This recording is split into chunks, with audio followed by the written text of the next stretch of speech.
மாலை அமாவாசை அன்னைக்கு பித்திருக்களுடைய ஆசீர்வாதம் நம்மளுக்கு மிகவும் ரொம்ப முக்கியம். இறைவனுடைய ஆசீர்வாதத்தை காணிலும் பித்திருக்கள் ஆசீர்வாதம் ஒவ்வொருத்தருக்கும் இருக்கணும். பித்திரு தோஷம் அகன்று இருக்கணும். பித்திருக்கள் வாயார சாப்பிட்டு மனசார நம்மளை வாழ்த்திட்டு போகணும். அதுக்காகத்தான் இந்த மாலை அமாவாசை. 11 அமாவாசனை கும்பிடலைனாலும் இந்த 12ஆவதாக வர இந்த மாலை அமாவாசை கும்பிட்டாலே ஒரு வருஷம் ஃபுல்லாக அமாவாசை நீ வணங்கியதற்கு சமமாகும். அதனால் அன்னைக்கு காலையில் பச்சரிசி, வெல்லம், பசுக்கு, அகத்திக்கீரை இதெல்லாம் கொடுக்கலாம்.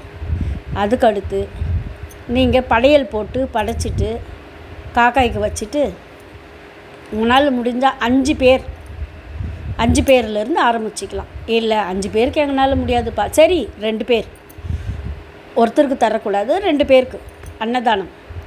நீங்கள் எவ்வளோ அந்த நாளில் அன்னதானம் பெரியோர்களுடைய இதில் வச்சு நீங்கள் பண்ணுறீங்களோ அவங்களுக்காக அவ்வளவும் நல்லது.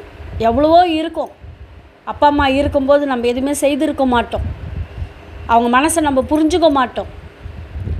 படைக்கும் போதாச்சு பொறுமையாக அவங்களுக்காக தீபம் ஏற்றி, கற்பூரம் ஏற்றி, தேங்காய் உடைச்சி அவங்க மனசை குளிர வைங்க. எல்லாருமே நிறைய பேர் பார்த்திங்கன்னா அது பாட்டுக்கு இருக்குது, நம்ம பாட்டுக்கு வேலைக்கு கிளம்பிடலாம் அப்படியும் இருப்பாங்க.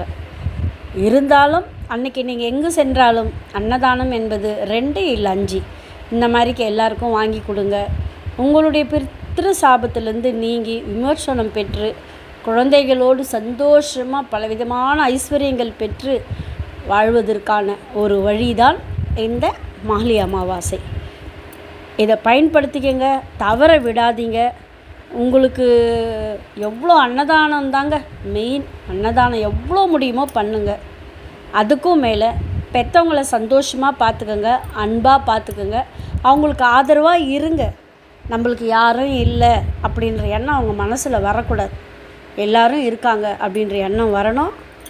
வணங்குங்க, வாழ்த்துங்க.